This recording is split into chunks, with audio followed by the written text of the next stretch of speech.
Putting grip. We're going to talk a little bit about the various types of putting grips you can use.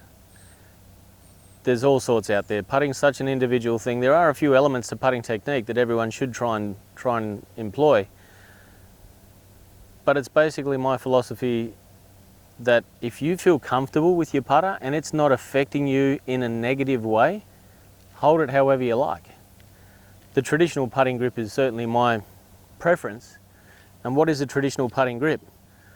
Well, you'll notice on my putter, I don't necessarily have a traditional putting grip on my putter. I have a thicker grip, which is quite common these days and very good because it will help you to use your shoulders more than you're going to use your hands. So I'm just going to run through a couple of options though.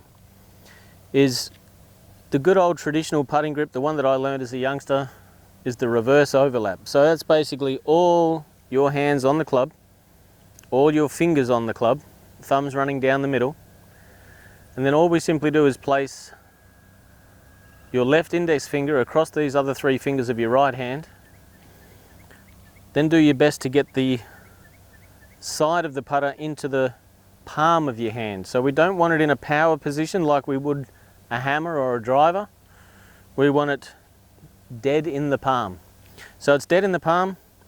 Left index finger is across those other ones there. And at this stage, we want the back side of your left hand, and if you had a glove on, the badge of your glove would be pointing in the same direction as your putter face. So that means we don't want the putter too far this way, your grip too far that way. We certainly don't want it in a traditional power position, which might be showing a couple of knuckles. A power grip for putting is going to rotate the face too much. We don't want that. We want the putter face to be pretty passive, just doing whatever your shoulders want it to do. So that's one putting grip. It's probably the most common one you're going to see on any tour in any world is that one. You might see the same thing but the other way around with left hand low. That's a Jordan Spieth move. Left hand low, there's definitely some benefits to left hand low. It flattens out your shoulder plane. You won't have any height going that way. That will help to keep the putter lower to the ground, give you a better roll on the ball. If you haven't learnt that way, I wouldn't suggest you try it. And a lot of people that do change their grip are changing their grip for negative reasons. They're changing it because they're so lacking in confidence in the one that they've got. So that's one putting grip, the traditional reverse overlap. Then we've got the left hand low version of that, which is simply your right hand index finger sitting across those other three fingers. Then there's other variations like we have claw, we have connectivity within your little finger of your right hand, your index finger of your left hand. That is a power grip. As long as it's in the palm there, that's a fine grip as well.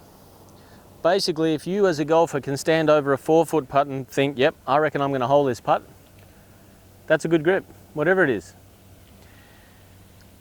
The one I would definitely recommend, and what I recommend to all beginners, is the reverse overlap, right hand low, left hand high. Back of the palm facing in the same direction as your putter face. Rock your shoulders. Simple as that. So by all means, go and try some of those putter grips. Whatever feels comfortable, use it. If it's comfortable, it's probably good. Don't be restricted to just doing whatever you see on TV. One of these, one of those. You've got to remember that a lot of those guys that are playing on tour are playing on greens that are running at 12, 13, 14 feet. If you're playing on standard club level golf greens, they're running more on 9s, 10s, maybe 11s. So you're not going to get a claw grip on a slow green to go 30 feet. You're going to have to do something quite unusual to get it to go the distance. So maybe for holding out small putts, the claw grip's in order, but in my opinion, we'll just stick to the reverse overlap and rock your shoulders. I hope that's cleared up some putting grip ideas that you may or may not have had, and we certainly hope that you can try the reverse overlap grip and that brings you some confidence in your putting.